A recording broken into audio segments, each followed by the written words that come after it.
एक छोटे से गांव में शीला और लीला नाम की दो बहनें रहा करती थीं। लीला बड़ी बहन थी।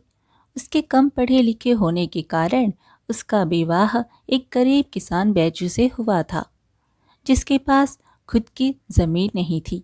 वो दूसरों के खेतों में मजदूरी करता था और लीला दूसरों के घरों में झाड़ू पोछा का काम किया करती थी।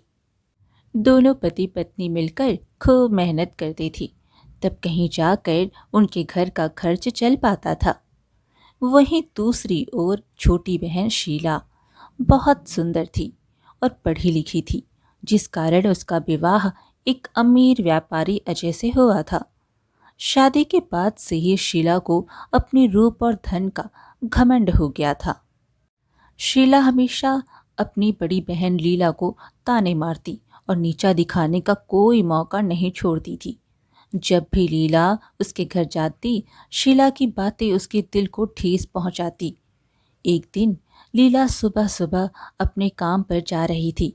तभी उसे रास्ते में उसकी छोटी बहन शीला मिली और शीला लीला को देखकर कहने लगी, अरे दीदी, तुम्हें देखकर तो यही लगता है कि गरीबी सच में बहुत बुरी चीज़ होती है। तुम्हारे हाथ तो देखो कितने कठोर हो गए हैं, दूसरों के घरों में काम करते करते, और यह कपड़े लगता है बरसों से बदले ही नहीं। लीला शीला को जवाब देती हुई कही, शीला, हम गरीब हैं लेकिन मेहनत से कमाते हैं। भगवान ने हमें जो दिया है उसमें खुश रहते हैं। शीला बोली, हाँ हाँ, खुश तो दिख ही रही हो, लेकिन क्या करूँ, मुझे तो आदत नहीं है कि मैं तुम्हारे जैसे गरीबों से ज़्यादा बातें करूँ। वैसे भी मैं और अजय जी तो शहर के बड़े लोगों के साथ उठते बैठते हैं। तुम्हारी तरह धूल मिट्टी में सने लोग हमारे घर आते भी नहीं हैं। शीला की ऐसी बातें सुनकर लीला की आंखें भर आई, लेकिन वह कुछ नहीं बोलती। वह जानती है कि शीला अब बदल चुकी है। वह चुपचाप वहाँ से अपने काम पर चली जाती है। यूं ही समय बीतता गया। एक दिन लीला के पति बैजू की तबीयत अचानक बहुत खराब हो गई। बैजू के इलाज में सारी जमा पूंजी खत्म हो गई। अब लीला के पास खाने तक के पैसे नहीं बचे थे। रात का समय लीला अपने पति के साथ बैठी रहती है। बैजू खाट पर लेटे कहरते हुए बोला, अब तो लगता है समय आ गया है मेरे जाने का। मैं ज़्यादा दिन नहीं बचूंगा। लीला रोते हुए बोली, नहीं जी, ऐसा मत कहो। मैं कुछ ना कुछ इंतज़ाम कर लूँगी। मैं अपनी छोटी बहन शीला से पैसे मांगने जाऊँगी। और फिर अगले दिन लीला शीला के घर जाती है और दरवाज़ा खटखटाती है। शीला दरवाज़ा खोलती है और अपनी बड़ी बहन को देखकर कहने लगी, ओहो दीदी, क्या बात है, आप यहाँ किस लिए आई हो? लीला दुखी होकर बोली, शीला, मेरे पति की तबीयत बहुत ख़राब है। हमारे पास इलाज के पैसे नहीं बचे। बस थोड़े पैसे उधार दे दो, हम बाद में चुका देंगे। शीला बोली, अरे दीदी, ये तो कितने दुख की बात है, लेकिन अफसोस अभी तो मेरे पति सारा पैसा लेकर गांव की ज़मीन खरीदने गए हैं। तुम पहले आती तो शायद कुछ मदद कर पाती। लीला बोली, लेकिन शीला, तुमसे थोड़ा बहुत तो मिल ही सकता है। अरे दीदी, अगर मैं हर गरीब रिश्तेदार की मदद करने लगी तो फिर मेरा क्या होगा? लीला की आंखों में आंसू आ जाते हैं। वह चुपचाप वहाँ से लौट जाती है। शीला ने आज तक उसकी कोई मदद नहीं की। एक दिन लीला ने सोचा, शीला ने तो पैसे देने से मना कर दिया, अब मैं क्या करूं? एक काम करती हूँ, मैं अपने बड़े भैया के घर जाती हूँ, वह मुझे पैसे देने से मना नहीं करेंगे। लीला अपने बड़े भाई के घर पैसे मांगने निकल जाती है। भाभी, भैया घर पर हैं? लीला की भाभी ने कहा, नहीं, तुम्हारे भैया घर पर नहीं है, किसी काम के सिलसिले से शहर गए हैं। कोई काम है तो मुझे बताओ। लीला बोली, भाभी, हमें कुछ पैसों की ज़रूरत है, मेरे पति बहुत बीमार हैं। उसकी भाभी ने कहा, देखो लीला, तुम जानती हो कि तुम्हारे भैया घर पर नहीं हैं, और वैसे भी हमारे घर पर भी बहुत खर्चे होते हैं। हर किसी की मदद करना हमारे बस की बात नहीं है। लीला थोड़ा गिड़गिड़ाने लगी। भाभी, कृपया मेरी मदद कीजिए। मैं कसम खाती हूँ, जैसे ही हालात सुधरेंगी मैं पैसे लौटा दूंगी। उसकी भाभी बोली, मैंने कह दिया ना, हमारे पास पैसे नहीं हैं। अब और कुछ सुनना है क्या? लीला की आंखों से आंसुओं की धारा बहने लगी। वह चुपचाप वहां से चली जाती है और अपने घर के दरवाजे के बाहर बड़ी उदास मन से बैठ जाती है। उसे कुछ समझ नहीं आता कि वह क्या करे। गर्मियों की दोपहर लू के थपेड़े चल रहे थे। गांव की गलियों में धूल उड़ रही थी। तभी एक वृद्ध साधु महाराज हाथ में भिक्षा पात्र लिए गांव में प्रवेश करते हैं। उनके चेहरे पर तेज था, पर उनकी हालत देखकर लग रहा था कि वह कई दिनों से भूखे हैं। सबसे पहले वह शीला की हवेली के दरवाजे पर पहुंचते हैं। कुछ भिक्षा दे दो, कई दिनों से भूखा हूँ। अंदर से शीला चिल्लाती हुई बाहर आती है, कहाँ कहाँ से चले आते हैं भिखारी? यह हवेली कोई दानशाला है? चलो निकलो यहाँ से। फिर वे साधु महाराज निराश होकर वहाँ से आगे बढ़ जाते हैं। वह धीरे धीरे चलते हुए लीला की झोपड़ी के सामने पहुँचते हैं। बेटी, कुछ खाने को मिलेगा? लीला बोली, बाबा कृपया बैठ जाइए, मेरे पास ज़्यादा कुछ नहीं है, पर जो भी है आप स्वीकार कीजिए। लीला अंदर से थोड़ा रोटी और गुड़ लाकर बाबा को देती है।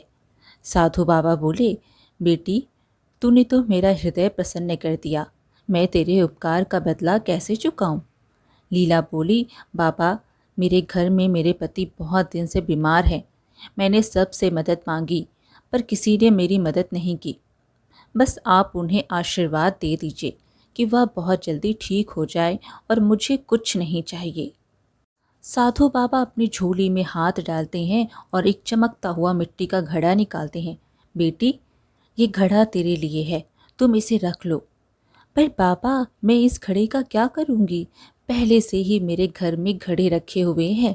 बेटी, यह ऐसा वैसा घड़ा नहीं है, तुम्हारे घर में घुसते ही तुम्हारे हर दुख को दूर कर देंगे, और इस घड़े में से जो भी निकलेगा वह तुम्हारे कर्मों का फल होगा। इतना कहकर वह साधु बाबा वहाँ से गायब हो जाते हैं और लीला खुशी खुशी घड़े को लेकर अपने कमरे में आ जाती है।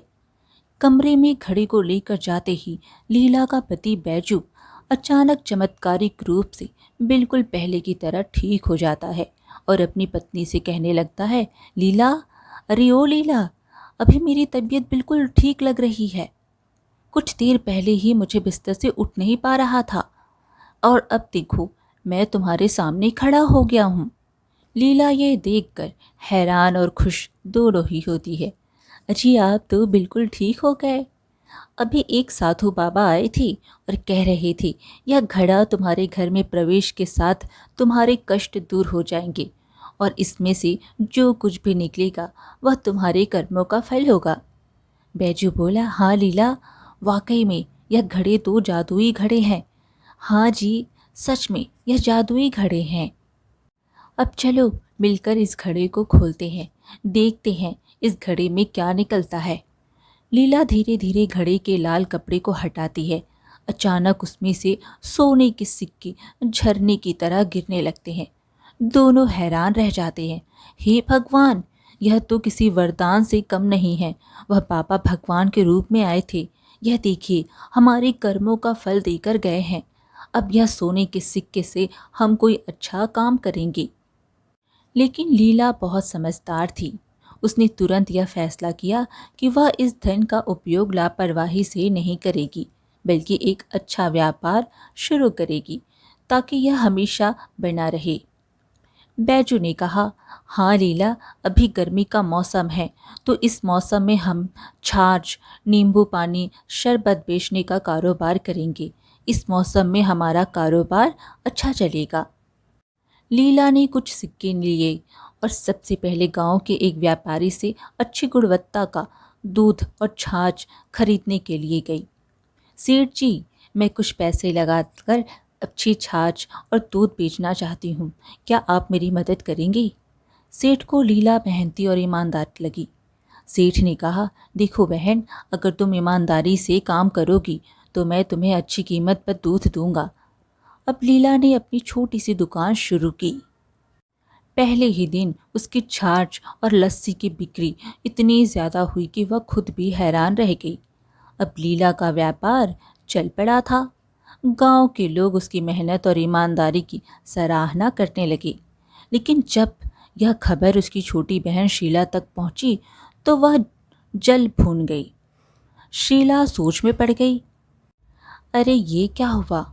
कल तक तो यह मुझसे पैसे की भीख मांगने आई थी, आज अचानक इतना पैसा इसके पास कैसे आ गया? दीदी ने लस्सी का व्यापार कैसे शुरू कर लिया और उसका पति बैजू भी ठीक हो गया? ये सब कैसे हुआ? मुझे इसका पता लगाना ही होगा। शीला परेशान होकर अपने कमरे में इधर उधर टहल रही थी। फिर वह तुरंत चुपके से लीला के घर के दरवाजे के बाहर खड़ी हो जाती है और उन लोगों की सारी बात सुनने लगती है। अंदर लीला अपने पति से कह रही थी, आज हमारा पहला दिन ही बहुत अच्छी कमाई हुई है। यह सब उस साधु बाबा की वजह से हो रहा है। अगर वह साधु बाबा मुझे जादुई घड़ा नहीं देते तो आज हम लोग इस मुकाम तक नहीं होते।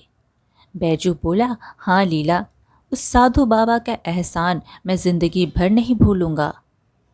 आज इसी घड़ी की वजह से मुझे नई जिंदगी मिली है, वरना मैं बहुत दिनों से बीमार था। साधु बाबा भगवान से कम नहीं हैं। शीला ने उनकी सारी बातें सुन ली। अच्छा, तो इसका मतलब यह लोग को एक साधु बाबा ने जादुई घड़ा देकर गए हैं। एक काम करती हूँ, अभी मैं यहीं ठहरती हूँ। यह लोग के सो जाने के बाद मैं इस घड़े को चुरा कर ले जाऊंगी। फिर सीमा ने बैजू और लीला के सो जाने का इंतज़ार करती है। वे लोग जैसे ही सो जाते हैं वह तुरंत घर के अंदर जाती है और घड़े को जैसे ही हाथ लगाती है वह घड़ा उड़कर दीवार पर चिपक जाता है और उसमें से गंभीर आवाज़ आती है, ए मूर्ख, लालची घमंडी औरत, धन का घमंड करने वाला सदा दुखी रहता है। सच्ची अमीरी ईमानदारी और मेहनत में होती है। अगर तूने अपनी बुरी सोच नहीं बदली तो यह घमंड तुझे बर्बाद कर देगा।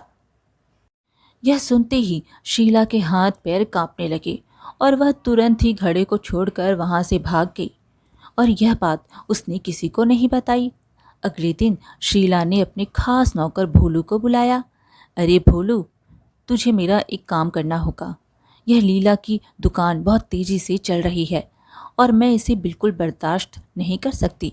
मुझे कोई ऐसा तरीका बताओ जिससे उसकी दुकान बर्बाद हो जाए। भोलू ने थोड़ा सोचकर बोला, मालकिन, अगर लोगों को लगने लगे कि उसके छाछ गंदे पानी से बनते हैं तो उसकी दुकान अपने आप बंद हो जाएगी। शीला को ये सुझाव अच्छा लगा। तो सच कह रहा है, अगर लोग ही उसकी दुकान पर आना बंद कर देंगे तो वह खुद ही गरीब बन जाएगी। लेकिन यह काम हमें चालाकी से करना होगा। अगले ही दिन शीला ने अपने कुछ नौकरों और गांव के कुछ चालाक लोगों को पैसे देकर एक योजना बनाई। उन लोगों को लीला की दुकान पर जाकर छाछ पीनी थी और फिर ज़ोर ज़ोर से यह कहना था कि छाछ साफ सुथरा नहीं है, इसमें गंदगी है। सुबह सुबह लीला ने अपनी दुकान खोली। ग्राहक धीरे धीरे आने लगे। तभी शीला के भेजे हुए लोग दुकान पर पहुंचे और छाछ पीने लगे। अरे यह क्या? इस छाछ में तो कुछ अजीब सा स्वाद आ रहा है। हाँ हाँ, लगता है कि इसमें कोई खराबी है। लीला, तुम कैसी छाछ बेच रही हो? दुकान पर खड़े अन्य ग्राहक चौंक गए। वे भी आपस में कानाफूसी करने लगे। तभी एक और आदमी बोला, अरे भाई, मैंने सुना था कि लीला के यहाँ की छाछ अच्छी होती है, लेकिन यह तो कुछ गड़बड़ लग रही है। लीला ने कहा, अरे भाइयों, मेरी छाछ में कोई खराबी नहीं है। अगर किसी को यकीन ना हो तो मैं अभी और छाछ निकाल कर पिलाती हूँ। लेकिन शीला के लोग तो पहले से ही अफवाह फैलाने आए थे। वे वहाँ से चिल्लाते हुए चले गए, भाइयों, ध्यान रखना, लीला की छाछ में गड़बड़ है, कोई इसे मत पीना। गांव के बाकी लोग भी थोड़ा डर गए। धीरे धीरे लीला की दुकान पर भीड़ कम होने लगी। शाम तक लीला के पास बहुत कम ग्राहक आए। वह समझ गई कि कोई जानबूझकर अफवाह फैला रहा है, लेकिन वह चुपचाप बैठने वालों में से नहीं थी। उसने एक योजना बनाई। अगले दिन वह खुद ही गांव के लोगों के घर घर जाकर अपनी छाछ देने लगी। उसने लोगों से कहा, बिना पैसे दिए मेरी छाछ पीकर देखो। अगर तुम्हें कुछ भी गलत लगे तो मुझसे कहो। गांव वालों ने छाछ पिया और पाया कि वह बहुत ही स्वादिष्ट और ताज़ी थी। अब लोगों को समझ आने लगा कि कोई साजिश हो रही है। इसी बीच गांव के कुछ लोगों ने देखा कि वही लोग जो कल लीला की छाछ को खराब बता रहे थे, शीला के घर से पैसे लेकर निकल रहे थे। बात फैलते देर न लगी।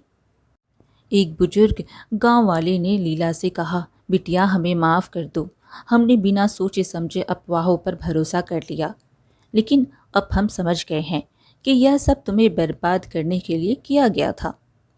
अब गांव के लोग फिर से लीला की दुकान पर आने लगे। उसकी मेहनत और ईमानदारी ने सबका विश्वास फिर से जीत लिया। जब शीला को पता चला तो वह और भी गुस्से से आग बबूला हो गई। लीला की दुकान पहले की तरह ही चलने लगी थी, लेकिन यह सब देखकर शीला का खून खौल रहा था। इस औरत ने फिर से सबका भरोसा जीत लिया, लेकिन इस बार मैं ऐसा काम करूंगी कि यह दोबारा उठ ही ना पाएगी। उसने अपने नौकर भोलू को बुलाया और उसके कान में कुछ फुसफुसाया। भोलू बोलने लगा, लेकिन मालकिन यह तो बहुत खतरनाक होगा। शीला बोली, बस वही तो चाहिए। इस बार लीला का नाम और काम दोनों खत्म हो जाएगा। इस बार हमें ऐसी चाल चलनी होगी कि लीला कभी दोबारा व्यापार न कर पाए। भोलू बोला, मालकिन पिछले बार भी मुश्किल से बचे थे, अगर इस बार भी कोई हमें देख ले। शीला बोली, चुप, इस बार हमें कोई नहीं पकड़ेगा। सुनो, तुम आज रात लीला की दुकान में आग लगा दोगी।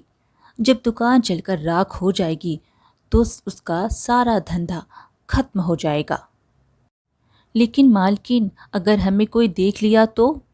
अरे मूर्ख, हम इसे ऐसे अंजाम देंगे कि किसी को शक भी ना हो। तुम मुंह को कपड़े से ढक कर जाना और आग लगाने के बाद तुरंत भाग जाना, कोई सबूत मत छोड़ना। फिर आधी रात का समय था, पूरा गांव सो रहा था। भोलू और उसका साथी गोलू अपने चेहरे पर काले कपड़े बांधकर चुपके से लीला की दुकान के पास पहुंचे। गोलू ने दुकान के चारों ओर मिट्टी के तेल छिड़का और फिर भोलू ने माचिस जलाई। जैसे ही आग लगी, दुकान धू धू कर जलने लगी। आग की लपेट तेज हो गई। आग की रोशनी देखकर कुछ गांव वाले जाग गए और शोर मचाने लगे। अरे लीला की दुकान जल रही है, जल्दी आओ। गांव वाले दौड़ कर आए, लेकिन तब तक बहुत देर हो चुकी थी। भोलू और गोलू अंधेरे का फायदा उठाकर भाग निकली। सुबह जब लीला दुकान पर आई तो उसे राख का ढेर देखकर गहरा आघात पहुंचा। हे भगवान, मेरी मेहनत की कमाई सब जलकर खत्म हो गया। उधर गांव का मुखिया भी वहां पहुंच गया। मुखिया बोला, यह बहुत बड़ा अपराध है, हमें तुरंत पता लगाना होगा कि यह किसकी करतूत है। लीला ने रोना बंद किया और अपने दिमाग से सोचना शुरू किया। उसे यकीन था कि यह कोई दुर्घटना नहीं थी, बल्कि किसी ने जानबूझकर किया है। उसने सबूत ढूंढने की कोशिश की, इधर उधर झांका, पर उसे कुछ नहीं मिला। फिर निराश होकर घर जाने लगी। तभी उसने देखा कि झाड़ियों में एक गमछा और तेल का डब्बा पड़ा है।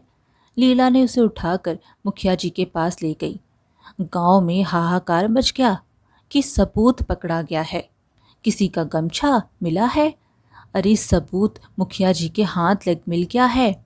अब वह जल्दी ही पकड़ा जाएगा कि लीला की दुकान में आग किसने लगाया। गांव वालों में से एक व्यक्ति ने कहा, हाँ, मुझे तो लगता है कि वह गमछा शीला के नौकर का है। मैं कल उसे ऐसा ही गमछा लेते हुए देखा था। मुखिया ने सभी नौजवानों को गांव के चौपाल पर बुलाया और कहा, क्या कोई पहचान सकता है कि यह गमछा किसका है?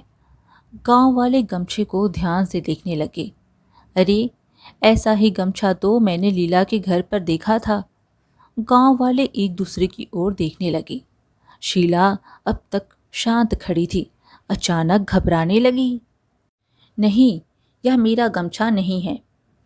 मुखिया ने अब मिट्टी के तेल का डब्बा उठाया। उस पर हल्के अक्षरों में शीला स्टोर्स लिखा था। मुखिया बोला, शीला, मिट्टी के तेल का डब्बा तो तुम्हारी दुकान का है, यह यहाँ कैसे आया? शीला बोली, मुझे क्या पता, कोई भी मेरे दुकान से सामान खरीद सकता है। इधर शीला का पति का व्यापार ठप हो गया था। वह बहुत निराश होकर घर लौट रहा था। वह यह सब चीज से बिल्कुल ही अनजान था कि शीला क्या कर रही है। वह आते वक्त देखा कि चौपाल पर भीड़ लगी है। वहां पर वह पहुंचा, तभी सभी लोग उसकी तरफ देखते रह गए, क्योंकि उसने वैसा ही गमछा लिए खड़ा था जैसा मुखिया जी के पास सबूत में मिला था। अब बोलो शीला, अभी भी तुम कुछ बोल सकती हो। तुम्हारा सबूत तुम्हारे सामने आकर खड़ा हो गया। शीला ने इधर उधर देखा, लेकिन कोई रास्ता नहीं बचा था। गांव वाले भी अब उसे घूर रहे थे। वह घबराहट में गिड़गिड़ाने लगी।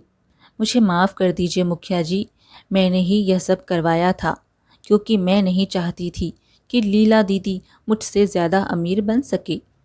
मुखिया ने कहा, शीला, तुम्हारी जलन और घमंड ने तुम्हें अपराधी बना दिया। तुम्हारी सज़ा यही है कि तुम्हें यह गांव छोड़कर जाना होगा और तुम्हारी संपत्ति से लीला की दुकान फिर से बनाई जाएगी। तभी लीला बोली, मुखिया जी, मैं अपनी बहन को सज़ा नहीं देना चाहती। उसने जो किया वह उसके अपने कर्मों का फल है। मैं बस यही चाहती हूँ कि अब वह सुधर जाए। मुखिया बोली, ठीक है लीला, जैसी तुम्हारी मर्जी। शीला की आंखों में आंसू आ गए। उसे अपनी गलती का एहसास हो चुका था। शीला रोते हुए बोली, दीदी, मुझे माफ़ कर दो। मैंने जलन में अंधी होकर तुम्हारे साथ बहुत बुरा किया। अब मैं कुछ भी करने को तैयार हूँ, बस मुझे अपनी बहन बने ही रहने दो। लीला ने अपनी बहन को गले लगा लिया। गांव वालों को लीला की दरियादिली देखकर बहुत अच्छा लगा। अब शीला को अपनी गलती का एहसास हो चुका था। लीला ने उसे अपने कारोबार में काम करने का मौका दिया।